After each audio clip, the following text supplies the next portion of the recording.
My fellow Americans, welcome to The Celluloid President, the podcast about American presidents on film. Today we're discussing The Apprentice, which purports to be the origin story of Donald Trump. Roy Cohn, nice to meet you. The Roy Cohn, you're brutal. Guilty as charged. How do you always win? There's rules. The first rule is attack, attack, attack. It's going to be the finest building in the city, maybe the country, in the world. I'm Gary Holmes, and joining me today via Zoom from California is Jim Robinson. Jim, we know that Donald Trump likes to put his name on buildings. If you could, what would you attach your name to? Just on my tombstone, Gary. That's good enough for me. That's it? Well, actually, a Trump would have to be pretty envious of a Holmes or a Robinson because our names are so common, aren't they? And they're already attached to so many things, from famous people to fictional characters. So eat your heart out, Mr. Trump. That's right. I've got Sherlock Holmes and Oliver Wendell. and John Holmes. All right. Well, you know what? I don't need to put my name on anything because it's already on something, which is my memoir, which everyone goes out and buys. It's called Fortunate One. Plug, plug, plug. Plug, plug, plug. Yeah. All right. So our topic today is Donald Trump, and you've actually met this guy, right? I did, and it was a totally chance meeting many years ago, but I was working for the governor of California in the 1980s. And in 1983, we went to New York City to try to drum up corporate business, come back to the Golden State. And we had a break in the schedule, and Trump Tower had just opened. And the governor said, why don't we go and take a look? I'm curious. So we went in there, went into the lobby, and I informed the staffer that was on duty that this was the new governor of California, George Deukmejian. And he rang up someone on the phone, and we just sort of turned away. And a minute later, Donald Trump came scurrying out, and he took us back to an office, and we had a nice 30-minute meeting of Trump asking all sorts of questions about the governor's plans for the state and all that. And it was very, very interesting. Yeah, this was a Donald Trump that was young, thin, full head of hair, humble, polite, and almost shy. You know, just typical Donald Trump. That happened in 1980. 83. And that's during this movie, you know? This is the Trump that you met. Yeah. I actually didn't know much about him or anything. I moved to New York in 1988, which is where this movie ends. So my exposure to him came after the events depicted here. But the first time I ever heard about him was when he funded the repair of the Wollman Rink, which was a skating rink in Central Park that had been closed for 8 years, and the city somehow couldn't figure out how to get it fixed. So he put up the money, he got it fixed, and it was a huge PR coup. And after this, he was in the papers all the time. And of course, nothing was ever as big in the 1990s as Trump's affair with Marla Maples. That's right. So I knew I had plenty of experience as a Donald Trump consumer when we were living there in 1990s. I didn't. I probably knew less pre-presidential story about this president than any other president in my lifetime. And so that's one reason that I was looking forward to seeing this movie, to learn a few things. Okay. Well, let's discuss why we chose this movie and the ground rules for discussion. We realized that the president and the movie are both very divisive. So we decided to limit our comments and observations to the events that occur within the scope of the movie. And in other words, we won't be talking about tariffs or immigration policy. Yeah, I think that's a good basis for discussion, Gary. Let's see if we can We'll stick to it. Yeah. All right. I'll do a summary of the movie. I think this is my turn. Okay.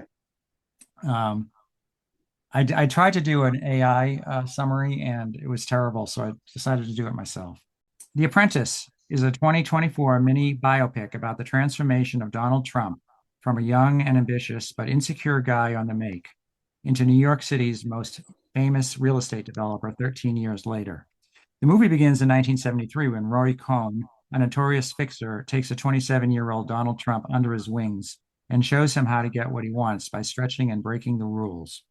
New York City is in bad shape, and with Cohn's help, Trump transforms the old Commodore Hotel into the New York Hyatt, which helps stimulate the city's revitalization.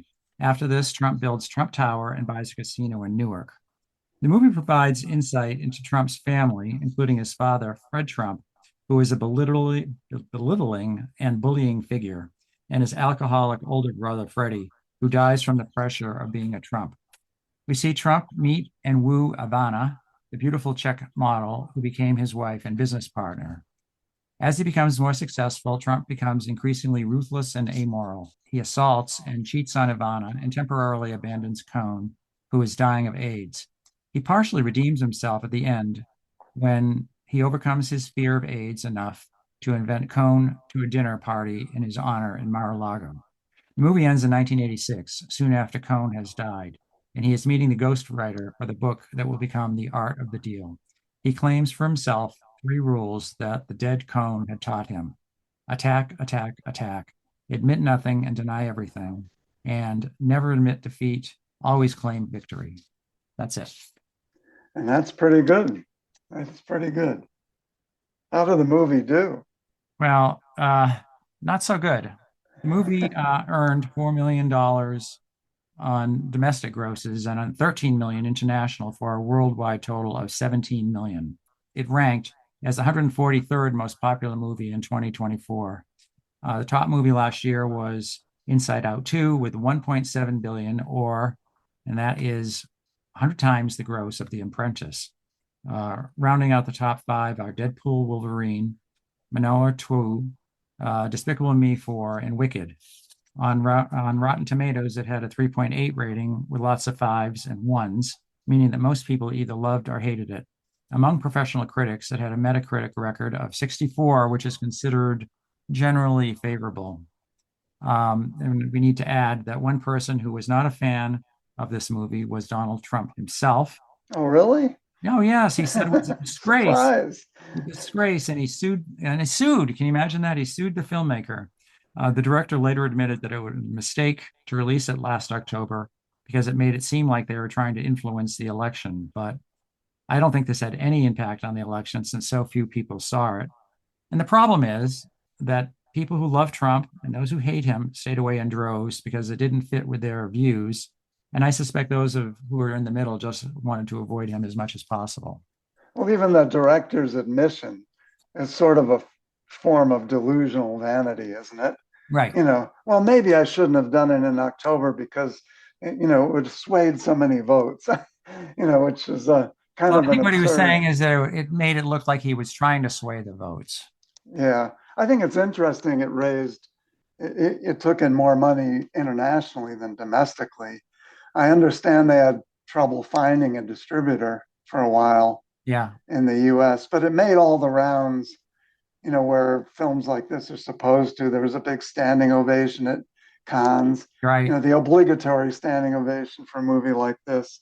Um, it just didn't really, I never even heard of it until I noticed it popping up on streaming. Well, I remember the whole controversy when it was coming out, and I thought, oh, I'll never watch this movie. And I remember, but then it got nominations, and it was a respectable movie. But $4 million is so pathetic. I mean, it's Yeah. all right. So, Jim, who would you recommend this movie to? Well, to make my first controversial statement, I'd actually recommend it to certain elements of the Trump fan base, particularly the younger men, the bros, if you will, Yeah, the white, black, Latino masculine types who voted for him in droves. I think that in a strange way, they would find plenty to like here, including the outrageousness, the notorious kinds of alpha behavior. Um, I think there's a certain appeal of this kind of character to certain kinds of audiences. And you see it in the fictional characters that movie audiences love, the ones that are, all these spy movies where half of the characters that we like and are invested in are also cold-blooded killers. So I think that there's I would actually recommend it to some of the more diehard Trump fans. well, he is kind of an anti-hero, and anti-heroes are, very popular with people, especially Yeah. the rebel. So, yeah, I can see that. I was going to say something more mundane, which is that the people who view the current president as neither a hero nor a villain and are interested in what makes him tick, I think they might be interested. Yeah. Also, people interested in the history of New York City, because one way to view this film is as a depiction of the transformation of the city from a broken down metropolis back to the richest and most powerful city in the world, and to do it through the eyes of one particularly flashy real estate developer. So, I mean, that was a really big part of the movie, was how New York bounced back. Yeah, I was going to mention that nostalgia isn't exactly the right word because, as you said, some of the New York City scenes were pretty dysfunctional and ugly and full of turmoil. But it was still an interesting trip down memory lane for me who lived through that, and maybe for you too, Well, just to yeah, see I mean, that. Yeah, in 1973, when this movie starts, I'd already been to New York City quite a few times on my own. We would come down from college and visit people that were there, and it was like a little bit of a shock of recognition in the same way that it was in the Bob Dylan movie we just watched. It's like, oh yeah, I remember this, and yeah. so it was nostalgic for me as well. And they're very canny in the way they filmed it. It made it look like it was from the 1970s, like it was, one of those 1970s movies, like Like well, French Connection, for example, it French reminded me Connection. of that kind of ambiance. Yeah, and Taxi Driver, Yeah. So it definitely seemed very believable, even though I'm sure the budget for this is very small. No, it's a New York City movie through and through. And so people who like movies set in New York City during any different era, I think will find something to like in this movie. Well, and also for those of us, now I didn't live in New York during this time, but I lived very shortly after and it was so much of it was, just came back to me, all the celebrity names that flit through this, and the names of the buildings and the politicians. And yeah, it was really nostalgic for me. So what did you like about the movie? Well, I found it generally entertaining.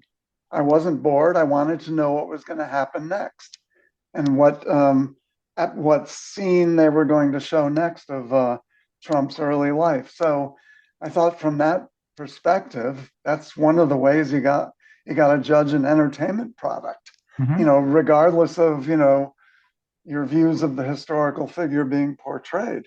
And as I mentioned, it filled in some of the biographical blanks for me regarding Trump. I never had really focused on how he got started and how he got famous. I never watched his TV show, because I never watched any reality TV shows. So to me, he was always one of a collection of typical New York City media and political loudmouths, Right. duking it out in the rough and tumble of the city, media, business, and politics. Yeah, I think that's all true. And I thought it was pretty even-handed, to be honest with you, considering how controversial the subject is. In this movie, he's not the devil. You pity him for being the son of Fred Trump.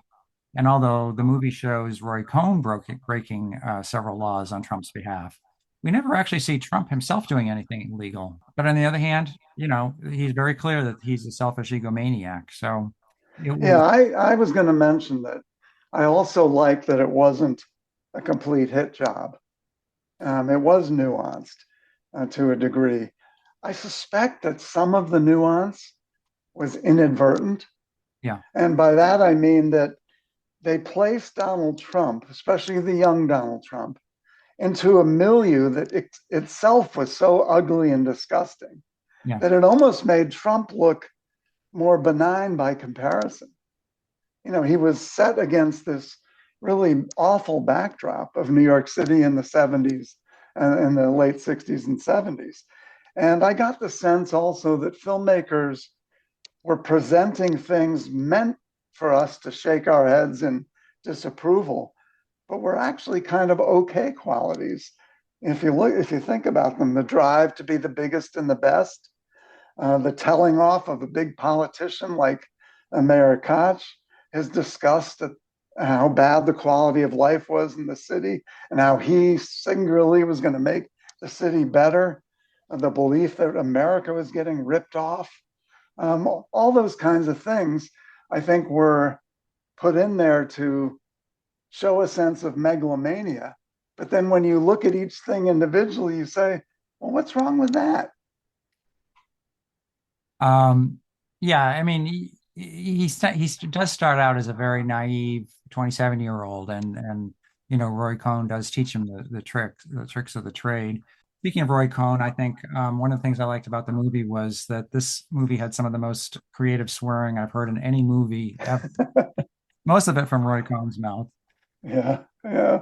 I, It looks like the filmmakers also, they didn't seize opportunities or temptations to work in all the usual phobias and isms yeah, into the character of Trump that Trump critics like to talk about today: xenophobia, homophobia, racism, fascism, et cetera, et cetera. He didn't come across as don't get me wrong, he didn't come across as a nice guy or a good figure, but they could have tried to concoct all sorts of links to those things to hint at the present day. And I don't think they really did. I think they resisted a lot of that. yeah. I mean, he definitely was not homophobic because Roy Cohn was a well-known gay person, and he spent a lot of time with him. Now he was afraid of AIDS, and he kind of dropped Roy when he got AIDS, but that was so common back then. I mean, we're Yeah, I mean, I was talking. going to save that for the history, but Okay. the whole idea of people asking, "Can I get it if someone with AIDS breathes on me?" That was very common, and right into the Clinton administration, there was that. Remember that big flap where a bunch of gay leaders were visiting the Clinton White House, and the Secret Service greeted them all with gloves on, and that was in the '90s. So I mean, there was a lot of superstition and genuine fear Yeah. about AIDS and how it could be transmitted in those days. I thought the movie was also pretty clever in the way it prefigured Trump's future political life. You see him watching Nixon as he said, "I am not a crook." And also, we saw him watching Jerry Ford on TV, being, the weak Jerry Ford. And he's thinking, I'm never going to, those guys are losers. You also see Roger Stone, who comes to see him during the 1984 Yeah, campaign to get his support for Reagan, and introduces the phrase "Make America Great Again," which was, as we all know, a Reagan slogan. So, actually, I don't. You and I know that, and I think a lot of people know that. But during the first Trump term, I had to remind plenty of Republicans who liked the Republican Party but didn't like Trump, and who loved Reagan but hated Trump, and that the "Make America Great Again" slogan had been done before by the beloved Ronald Reagan. and we also see he makes these offhand political comments about how America is not being respected anymore. And I think what the movie's saying is that, he had these beliefs from way back when. He didn't make them up. And it wasn't some political belief he adopted to attract voters. I mean, that was his core. Yeah, I think to me, the bottom line watching this was that they showed boorish behavior and being over the top and popping off with very insensitive comments and doing some pretty scummy things. But what you're left with if, is sort of an irrepressible, flamboyant figure who, as a businessman, wants to make money, deal effectively with the government, and beat his competitors. Yeah. Okay, big deal. That was sort of, and in a strange way, by attaching a lot of what Trump wanted to do in business to the things he frequently said about, I want to bring America back, I want to bring the city back, I want to bring Atlantic City back. Not just because it's a good deal, I want to do these things to make life better for people. I think in a strange, offhanded way, they built Trump up rather than tore him down. Well, you get the implication from this movie that he is responsible for, he's partially responsible or significantly responsible for the rebound of New York, renovating the Commodore Hotel, which is right at Grand Central Station, and creating the Hyatt. So I'm not sure that one hotel who's going to make that much difference, but the movie sort of implies it does. Right. All right, how about didn't like? I thought the focus was too narrow, which is an unfair complaint because they're making a movie, they call it The Apprentice. So Yeah. obviously the centerpiece is the relationship between Roy Cohn and Donald Trump. And that's a good device, but it's also a narrowing device. And it results in the leaving out of a lot of other influences that might have been there on Trump's life. Um, we They skip over how Trump became a household name well beyond New York City, how he became a figure that actually people wanted to be around, including Hollywood figures and people across the political spectrum, entertainers, celebrities. And so I think it was inevitable that when they chose the relationship device as the centerpiece, that it would be limiting. But I thought ultimately the movie was limiting. Well, yeah, I mean, it's not an exhaustive portrait of Donald Trump. One of the things about Trump is that he was so focused on the media. But what we see in the movie is that he really doesn't know anything about the media, and Cohn has to, talk him through these how to talk to reporters. But you never see him come out of the other end as a polished media person that Which he was he became. Yeah, in a although New York City sort of way. yeah, I mean, Yeah. all these stories. You never see him, for example, calling up reporters and pretending he's someone else. Well, there's all sorts of exploits that aren't in here, maybe because there wasn't time or they would have been exculpatory. But there's the famous case when and this is believed to be exaggerated, but also believed to have really happened when he was riding in his car with his limousine with Marla Maples, and he saw a mugging going on and jumped out of the car and put a stop to it and called the police and all that, which made all the tabloids. So there was a lot of things like that. And he was much more of the movie tended to show him as kind of a fringe figure because he was so intertwined with Roy Cohn. But actually, he was more, again, for New York City tastes, a mainstream figure, invited to Chelsea Clinton's wedding, all this kind of stuff. Yeah, yeah. Well, I mean, let's also remember too, the movie ends in 1986 or seven. Yeah, yeah, Before he that's true. becomes that big figure. I mean, he hasn't even had his affair with Marla Maples yet. Never mind, stopped a mugging. Yeah, Yeah. Anyway, what I didn't really like, I thought they overdid it a bit with Roy Cohn. I know he's a brass knuckles kind of guy, but it's hard to believe that he would brazenly blackmail so many city officials by producing photos of them participating in gay orgies. I mean, and it turns out I did a lot of research. This really happened because it sounds so fantastic, and of yeah. course, it is fantastic. The screenwriter admitted that he made those scenes up for artistic purposes. Right. So in Well, some, he said it's well known that Roy Cohn did things like that. So therefore, our interpretation is that he did that in this case. yeah, It's a movie. It's a movie. it's a movie. Yeah, I mean, we see this Yeah, all the time. yeah, In every movie that we watched, even the beloved Abraham Lincoln movie, Spielberg made up a bunch of stuff that didn't happen. But anyway, when something like that happens, it makes you wonder if maybe we thought someone was worse than he is because his opponents made it up. So I don't know. yeah. I thought the other complaint I have is I don't think the family dynamics were fleshed out enough. I would have liked to have seen more of that than a session at the dinner table in the Trump family home and a couple, comments and snide remarks, a drunken scene with his older brother who becomes slovenly and drunken, and next thing we know, he's dead. I just don't think that was fully explored. It was curious to me how they portrayed, and maybe this is the case.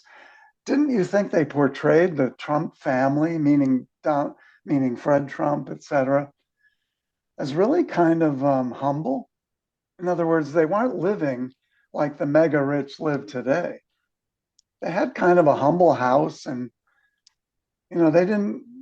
He didn't live like he was filthy rich, which led me to wonder if Trump really was the kind of nepo baby that critics make him out to be, because Fred Trump seemed to live nothing of the ostentatious lifestyle of the rich and famous life that Trump and other mega rich people went on to live. I mean, I just thought it was interesting that they were seemed like just another upper middle class family, which of course they weren't.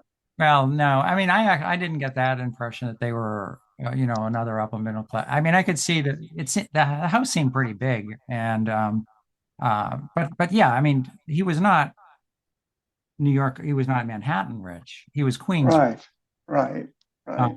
yeah, And um, also, I think that if the goal was to show that Fred Trump was a bastard, yeah. I don't think they really did. I don't, at least in this movie, he wasn't so bad. I mean, I've known, especially back in those days, I've known or have known of fathers much tougher than the Fred Trump portrayed in this movie. So he was leaning on his oldest son because he was unhappy with him. There was all sorts of disapproval between fathers and sons, especially when we were in the counterculture years. All sorts of episodes like that. What was so bad about this guy? Well, I mean, what was bad about him was that he was mocking Trump himself. I mean, he couldn't praise them and without knocking them down at the same time. So, and I also don't think that in the movie, if he'd been worse than he was, that I mean, I don't think people could take it, because we're all very sensitive when we see people being abused emotionally by their parents. So, I don't know. You've been the parent, I haven't, but at least as portrayed in this movie, it just didn't strike me as that unusual or bad. but I mean, my father was never, never, never like this. well, And neither was mine, but I'm just saying, I know many, many examples of really tough fathers. well, anything else that you didn't like? No, that pretty much covers it. I mean, I think one thing that going on though is that they've, it's only, the movies only can be so long and they have to leave Right. stuff out. I mean, I was surprised later when I went back and did a little bit of research to find out that Trump was the fourth child in that family. Because you get the impression that there's just two brothers and maybe some, sisters hanging around outside. But they have to cut stuff out, we've seen movies where people were married to three people and they only show two and all that kind of stuff. So, Yeah. okay, what is the movie trying to accomplish? I think you got to it right in your summary of the movie. It's how Trump became Trump, showing the transformation from an almost meek, passive softy to a Roy Cohn type aggressor and attacker. And I think the film also wanted to show how Trump cavorted with the so-called right, far right, and perhaps got some of his political views from Cohn, in addition to the stylistics of behavior. Although I think that's explored pretty shallowly. I mean, you never know from this movie that both Roy Cohn and Donald Trump were Democrats, Exactly, yeah. and so it's. I think there's some pretty superficial political roots purpose to the movie as well, and I think ultimately it shows how Trump, he ended up putting grandiose ambition ahead of family, friends, ethnic ethics, and even his own feelings and emotions. Although I think this is done subtly and not hitting us over the head with it. Yeah, I agree with you. I don't think there's any secret mission in what he's trying to accomplish here. I also think there's maybe a little bit of a sense among the filmmakers that if you can understand what makes Donald Trump tick, you might be able to manipulate him a little bit or get what you want out of him, um, or understand what's going on. I mean, there's been so much talk about, where this guy came from and what his appeal is, and I think the movie's trying to explain that a little bit. Yeah, yeah. All right, let's talk about the actors. So, Sebastian Stan was nominated for Best Actor for playing Donald Trump. I'm completely unfamiliar with this guy, but apparently he's known for playing Bucky Barnes and the Winter Soldier in the Captain America movies. What did you think about him? I thought he was good. I thought he looked kind of looked like Trump, although not perfect. He had the smile down, the way the smile would suddenly Yeah. cross over Trump's face, some of the mannerisms. I'm surprised that they didn't go for a more distinct Queen's accent.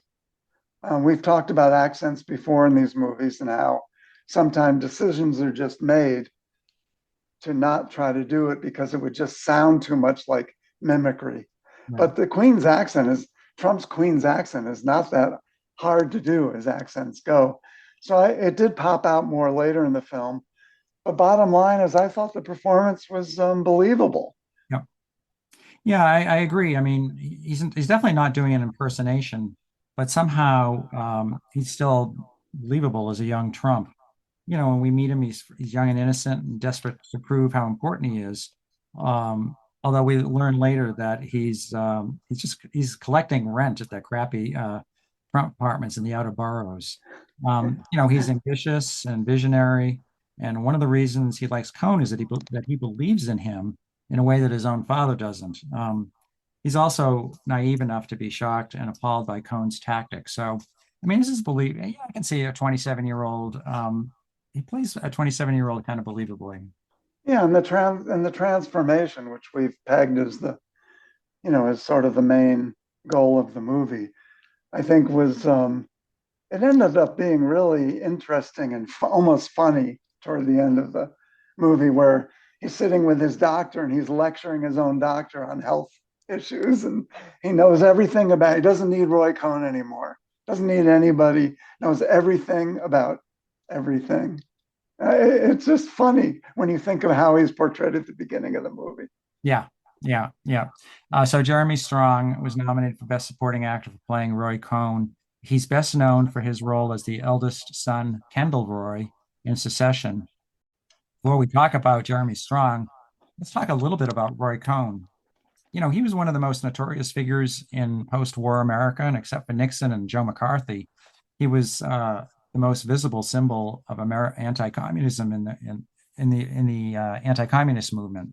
I was surprised, to be honest with you, to learn that he was still a force in New York after McCarthy era and hadn't been canceled when McCarthyism collapsed. I assume he was able to bounce back through sheer talent, willpower, and shamelessness. I mean, what is your memory of Roy Cohn? Yeah, he reinvented himself after the McCarthy period. He also had time on his side because apparently he was a wonderkin and he was only like 21 or 22 when he became an assistant U.S. attorney and was then instrumental in the Rosenberg spy trial and supposedly cut a lot of corners to get the Rosenbergs convicted and executed for being Soviet spies. Alan Dershowitz's take on that, studying the case, was that it's kind of interesting. He said the Rosenbergs were both guilty and framed, which is a great way to put it. Um, so he began that way. And then J. Edgar Hoover noticed Cohn's performance in that trial, and of course he liked that kind of stuff, and so he recommended Cohn to the staff of Senator Joe McCarthy.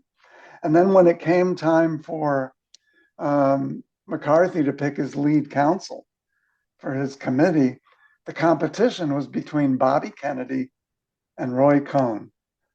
And McCarthy, in probably one of the greatest gifts to any future politician in history, pushed Bobby Kennedy aside and picked Roy Cohn. Can you imagine it if it had been the other way around? Bobby Kennedy never would have had a career, that's for sure.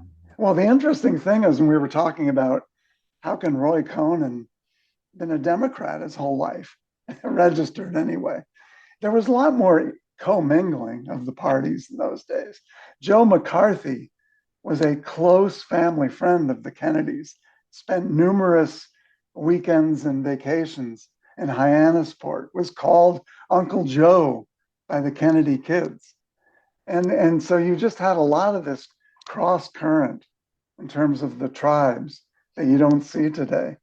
But Roy Cohn then went on to be to go through the McCarthy period, it was Roy Cohn that got McCarthy in trouble at the Army McCarthy Yeah, hearings yeah. that were televised because he was seeking favorable treatment for another staffer of McCarthy that, yes, there were all sorts of talk of a gay affair and all that. David Shine. David Shine, who wasn't gay and who they didn't have an affair, but Cohn tried to get him special treatment when Shine got drafted into the army.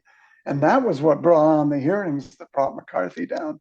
So what happens to Roy Cohn after that? He goes off and reinvents himself in New York City, becomes one of the premier lawyers. So it's a remarkable story.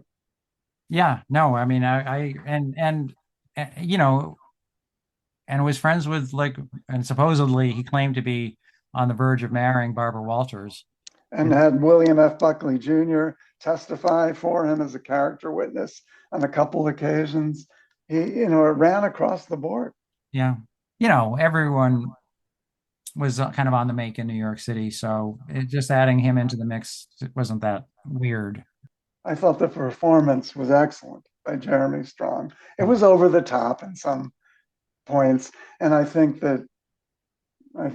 Jeremy Strong enjoyed that. I think he really got into this part, but he was able to convey ruthlessness without lapsing into human evilness. He showed a Roy Cohn valuing his friends, his country, anti-communism, and there was always, I think, a sadness behind the toughness that came through, especially at the end. Well, yeah, I mean, I'm sure that Roy Cohn had a kind of a sadness in his life anyway, because he was, first of all, gay and Jewish, and he was, self-hating gay and a self-hating Jew. Plus, he was just so ugly, and he'd been so ugly as a boy. They allude to that in the movie about how he's always looked so odd looking, and that's where he built strong exterior. So, but I thought Jeremy Strong was great too. I mean, he's a very intense method actor, but the results seem to work. He's an alumni of the celluloid president. He, Yes. he played the Unitarian minister who was murdered in the movie Selma. I don't know if you're Mm-hmm. very good in this role. He fully embodies a wise guy, foul-mouthed character. I don't know if Cohn was actually like this, but it seems believable. And you know what I did just before we came on? I found the 60 Minutes piece that Morley Safer did on him, that they see in the movie, and he was not as intense as Jeremy Strong plays him. But maybe that's because that's the way he appeared when he was on TV and doing at his best behavior. Yeah. One weakness of casting someone like Jeremy Strong for this part, though, is that Roy Cohn, as I said, was kind of ugly, and Strong is reasonably good looking. What you're missing out of this is that you're missing one of the influences that was driving him, this hard shell he had to develop as a weird looking child. Yeah. But he had that bug-eyed look and the sort of jowl and scowl look. Uh, I Yeah, thought no, it was, I mean, it was good. It was good. I mean, but you can't bring the eyes down like right. Cohn's eyelids were, halfway down his eyes. By the way, you know who? I mean, if you go and look at him really closely, it's like Yeah. the reason he looks so weird is because his eyelids are, halfway down, like he's a mobster.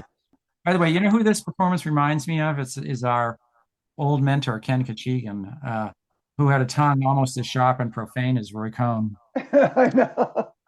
There, I don't want to say anything personally, but there is a resemblance. And I have to say, when I started reading all sorts of political books that I got by the dozens, because I was in all those book clubs, Yeah, in high school and all that, right, right, right, right. there were all sorts of sort of conservative leaning biographies that tried to, I read a positive biography of Joe McCarthy. I'm pretty sure I read a positive book about Roy Cohn. And of course, there were positive books about Whittaker Chambers, and William F. Buckley Jr. would sort of say good things about all those people.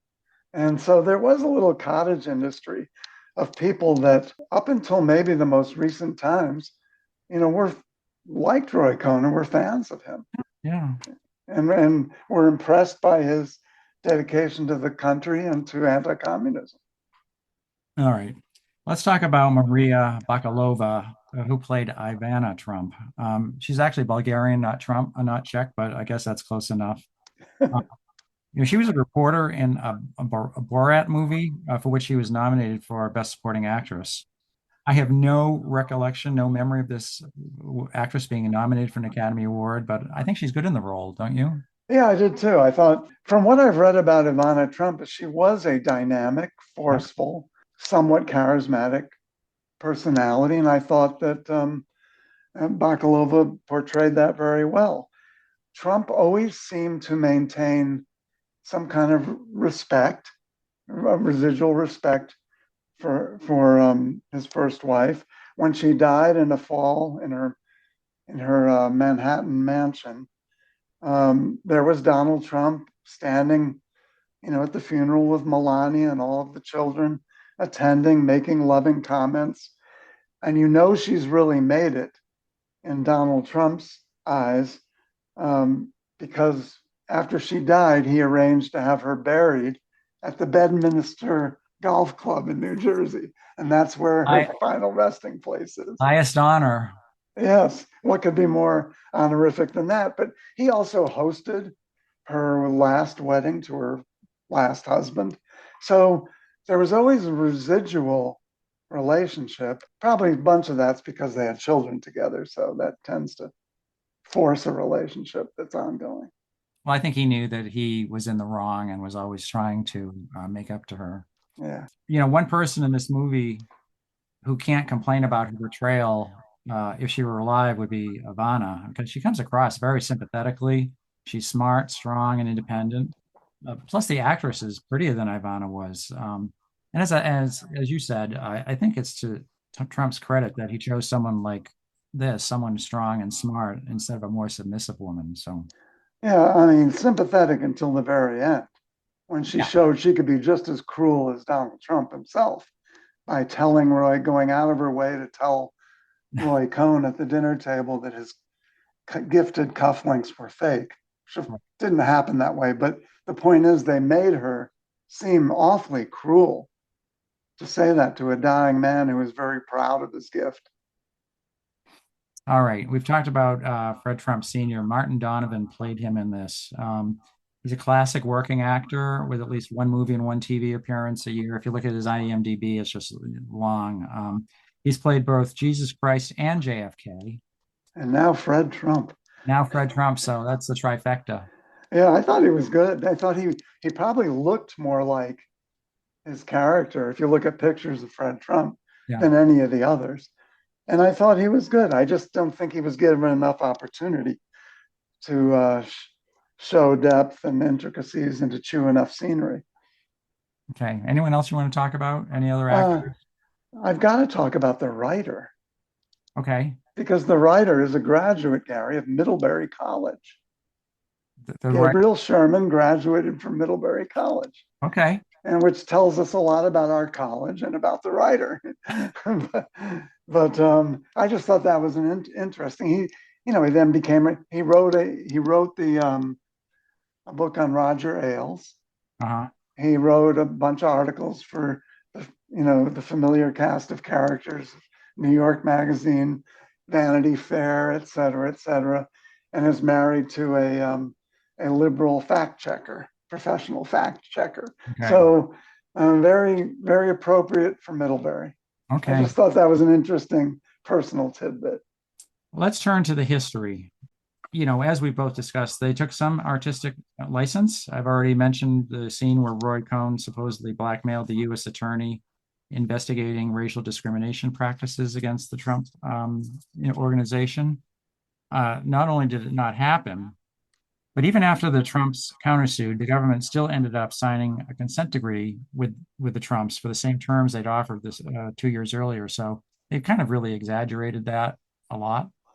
Yeah, and I think the same thing happened with the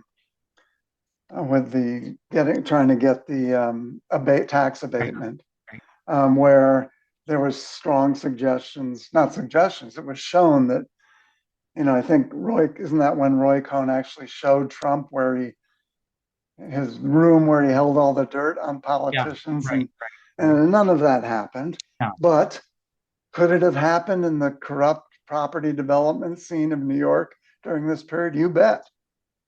It could have happened, but it didn't happen. Well, Having said that, a lot of the basic facts, I think were handled pretty well. He got the tax abatement. They got that settlement for the Commodore. The relationship with Roy Cohn was real and important to Trump. His alcoholic brother and brother's early death, the stormy relationship with Ivana, all these things were basically, the bare bones outlines of facts. right. I mean, Roy Cohn did die of AIDS. They did have that party down there when he Yeah, was dying. No, you're right. I mean, I think that I agree with you. The bare bones of the story are accurate, and I learned a lot too. I mean, I'm not one of these people that runs around reading pro or con Donald Trump um, books. So I was also glad to read or see how all this was put together. yeah. Now some of the controversies when it comes to facts, I'll save the biggest one for last. But one was the Trump being hooked on amphetamines. Yeah. There's no real evidence for that. I don't think Donald Trump is one that needed pills to display manic energy and grandiosity. I think it sort of came naturally. And so that's been subject to question. And also the surgery that he had, the liposuction and the scalp reduction surgery. There's no, there's no documented evidence that happened. The cufflink scene, which I've alluded to, is that when Roy Cohn was dying, Trump gave him a set of cufflinks, which is kind of a tacky present anyway. Well, considering Um, it had Trump on, Trump on the cufflinks. It's not like they're presidential cufflinks. They're, right, it was a vanity yeah, item anyway. But supposedly, Trump was told at the dinner table and dinner in honor of him on his last birthday by Ivana that they were fake, and that kind of devastated Roy Cohn. But that didn't happen that way. Cohn never learned about their fakery while he was alive, and some jeweler after the fact pointed out that they were basically knockoffs. So those are some other points, but the most controversial dispute is over the quote unquote rape scene right, right. with Ivana. The scene as portrayed in the movie is disgusting. It's unjustified. It's not exactly what I would call rape or even date rape. It's the culmination of a very nasty argument where both Ivana and Donald are giving it to each other in the most cutting ways, and then Trump basically forces himself on her. She called it rape in the divorce suit, and then took that back later and said, "Well, I didn't mean that literally. I only meant it symbolically." So that's been the most controversial episode probably when it comes to the history. Well, I would say the way it's portrayed on the screen it actually is rape. No. Legally, I mean, how do we know? We're not lawyers, Well, but I mean, right. Yes, if it happened the way that it was portrayed there, I would say that was legally rape. But then, only two people know. but only two people know, and one of them's dead. And it's tricky because you're right, as you say, she claimed it in a deposition, and then she took it partially back. I mean, obviously there was some sort of fight and some sort of penetration, but it's Well, depositions in a divorce case yeah, when I you're know. trying to get a settlement from a billionaire is exactly when you would exaggerate No, things. no, So, I know, I yeah, know, I know, I know. So who knows? We don't know. yeah. Okay, let's talk about our favorite scenes. Okay, you go first. All right, my favorite scene by far was the party at Roy Cohn's house when Trump meets all the New York celebrities, including Rupert Murdoch and George Steinbrenner, and It was fun. he also meets Andy Warhol, who's probably the most famous person there, and neither of them recognize each other. And it turns out the two of them have more in common than you'd think. When Trump asks Andy what kind of art he makes, he says, "Anything I can sell. Making money isn't art." I thought I had the Andy Warhol scene narrowly Yeah, as one of my favorites because it was such a such a brutal takedown Yeah. of Andy Warhol, and I thought it was really good. I mean, I didn't notice the overall scene as much as you did, but I thought that snippet was really good. Yeah, well, I agree. I was going to say that snippet was my favorite scene, and then I realized that it was in the context of when I rewatched it, the context of the party, where it's also kind of funny because this is where I'm getting nostalgic, like Steinbrenner and all that kind of stuff. Yes, yes. All right, what do you got? I like the opening scene that introduced Cohn. Okay, We're looking at where Trump is looking at Cohn across the restaurant or cocktail lounge, and then Cohn just starts staring at Trump with his Darth Vader glare, and you don't know whether Cohn's about to kill him or wants to make a move on him. And then what ensues is a dinner where Cohn is playing the ultimate, mobster type alpha guy. right. And I thought it was so entertaining. It was over the top, obviously, but very entertaining. And then especially when you contrast that with another favorite, which was when Trump pushing Roy's wheelchair around in Mar-a-Lago at Yeah. the end. And I thought the pairing of those two scenes bracketing the movie, was kind of touching actually and well done. Well, I thought the scene at the end, where Trump hosts him in Mar-a-Lago was actually very sweet in a Trumpy kind of way. You know, Roy's dying, and Donald has abandoned him because he has AIDS, but then he has a change of heart, so he invites him to dinner in his honor. But then, yet everyone eats before he shows up. You know, They're- you know, and Yeah. because they were afraid to eat with him, I'm sure. So I think it was very touching, because Trump loved Roy Cohn as much as he could, or as much as he could show. I mean, it was just kind of that weird, like you don't know how to really show emotions, but it's a very manly kind of way of showing emotion. Yes. Yeah, I thought that was good. I liked I liked the scenes of early on of the young Trump behind the wheel of a car, dressed in an awful suit, lugging a briefcase, just like the rest of us. Yeah, I thought it was just a fascinating glimpse of what Trump might have or might look like as a regular schmo trying yeah, to make a living. yeah. I liked the scene at Trump's wedding where Roy sees Fred Trump belittling Donald and comes to his defense. You can tell he hates the way Fred treats his son. And what he says to him is like, I just fixed what others couldn't, like you could. Yeah, yeah, that was good. I have to give a dishonorable mention to the worst scene, that surgery scene. Ooh, it was just. What do you think the message was? It was gross. I mean, ugh, I think the message is probably that he's so vain that he would go through yeah. all this. One other scene that I liked, where Nirvana goes out to dinner with the Trump family for the first time. Everyone orders steak after Fred Trump does it, except Ivana, who gets halibut and then stands her ground when Fred tries to bully her into changing her order. That's good. I know. All right, lines. Yeah, I thought it was hilarious. But when young Trump, basically chased Roy Cohn into the bathroom to try to get him to defend the Trump family, and Cohn at one point says, I never liked bullies. Which, from coming from Roy Cohn, is just sort of was hilarious. I love that line. The movie really does have a lot of funny lines, but I can't quote most of them because they were said by Roy Cohn, who never met an expletive he didn't like. Yeah. But having said that, there are several good non-profane lines. So when Trump asks him if he can win the racial discrimination case in court, he says, "Your case is a dog. Your leasing agents marked black applications with a C. The C does not stand for candy." I like the more insightful Roy Cohn line, which really has a lot of echoes of truth, where he said, it's an advantage not to care what other people think about you, Right, right. which is really, really true.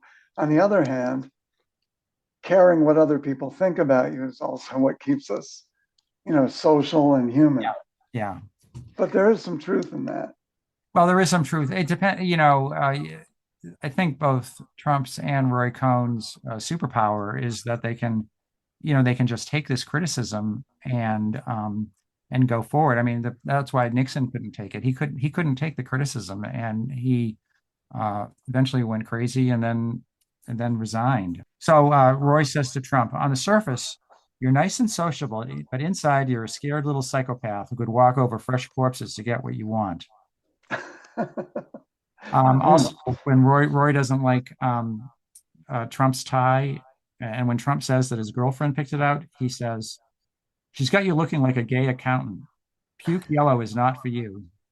There's another clothing line when they were in the clothing store, when Cohn was basically teaching Trump Yeah. how to dress. He said, "You want your clothes to come from Flushing or Fifth Avenue?" I have family going back to my grandparents from Flushing, so I know exactly what they were getting at there. And Um, there was another line that I thought was unintentionally evocative when Roy Cohn at one point he's talking politics, general politics at one point in one of the rare times in the movie. And he said, "You have to be willing to do anything for America to save democracy." And that's exactly what anti-Trump liberals say today. yeah. Is we Yeah. got to do all this to save democracy. And it's just so funny coming from Roy Cohn, which I think there's some element of truth in the mirror images of each side there. All right. Ed Koch, when he was on TV, he says, "I wouldn't trust Donald Trump if his tongue were notarized." Um, and he really did say that. Later, he says, if Donald squeals like a little pig for his tax break, then I'm doing something right." Which that does seem to be like a fake, made up name, made up line. Yeah, I liked it's kind of a scene and it's kind of a line, but Roy Cohn and Trump are in the car and there's a reporter on the phone, and Cohn is getting Trump to talk to the reporter about the Commodore project. Yeah. And you see very tentative with the reporter, Yeah. Yeah. Donald Trump, and he's saying, "Well, I think it's going to be the best building in the city." "No, it's going to be the best building in the country." "No, it's going to be the best building in the world." And you see there the birth of the famous Right. Trump exaggeration Yeah. idea. And it reminded me of a funny anecdote that the late Rush Limbaugh told a few years back when he had been hosted for golf with Trump at Trump's country club. And he spun out this whole riff of how all during the whole day, Trump was, "See these greens? These are the best greens of any golf course in the world." And then they go into the clubhouse and have lunch. And "See these napkins? No clubhouse in any golf course in the world has napkins like this." And you didn't know how much of Russ's story was actually true, but it was just such a funny take on the serial exaggerator motif. I've got one more line, and this one is the most unbelievable of all. After Freddie dies, Trump says to his father, "Maybe you pushed him too hard." And Fred says, "I pushed all of you. Freddie wasn't a killer." And then Trump says, "Wasn't it enough that he was a good guy?" It's hard to Yeah, imagine him saying that. yeah, But but if you've seen, there's been some of these new media podcasts that Trump has done where he sort of opened up about his brother, and you can see genuine sadness and empathy there. yeah, no, I think Trump really did love his brother, and but whether he would have said if it was enough to be a good guy, I don't know. That doesn't seem. Anyway, I thought it was a very touching line if you did say it. Yeah, All right, you got any more or I'm done on lines. A lot of good lines. yeah, yeah. So could this movie be made today? I know that the movie was released about 6 months ago, so this sounds like a silly question, but a lot has happened since then. So given everything that's happened, could it be made now? No, I think everything that happens filmically or in the media regarding Trump will happen in silos. Movies are being put out all the time. Like, for example, Tucker Carlson's media group is putting out, you know, documentaries all the time, centering, a lot of it centers around the heroism of Trump and the assassination attempt. So you've got a lot of these hagiographic productions and films coming out that are marketed just to the Trump loving audience. And on the other side, I think you might find that the anti-Trump part of the country is going to give up on movies trying to change people's minds. I think it's burn a Tesla time, not make another negative movie. So I don't think you're going to see mainstream movies like this about Trump until he dies, until he's dead and out of office, and then you'll see real biographies and of scholarship and real movies trying to probe deeply from all angles and all sides about Donald Trump. I agree with you. I don't think we'll ever see a movie like this about Donald Trump. I mean, it took almost 50 years to get that Reagan movie made, and we're not going to be around to see if they make another Trump movie. But I think they could, the problem now is, as I said, things are even more divided than they were even 6 months ago. You make more money on a movie that makes him either a hero or a monster without trying to make something, a serious thing like this. Yeah, I think there are so few fence sitters left, Yeah, persuadables, and when they're persuaded, it's going to be on what the price of eggs and gasoline is, yeah. not whether he got too rough with a wife. All right. How would you grade the movie? I graded a B. I think Yes. mainly on the strength of the acting and also the general entertainment value. Okay. I'm glad I saw it. I guess I'm an easier grader than you. I gave it a B plus. Okay. Now, you usually ask whether if we were high school teachers, would we show this movie in class? What Yeah. the hell no. Hell no is right. You are asking for nothing but trouble, whether you were teaching in Wyoming or on the Upper East Side of Manhattan. Nothing but trouble. All that swearing. And plus Not the topic. swearing is the least of it.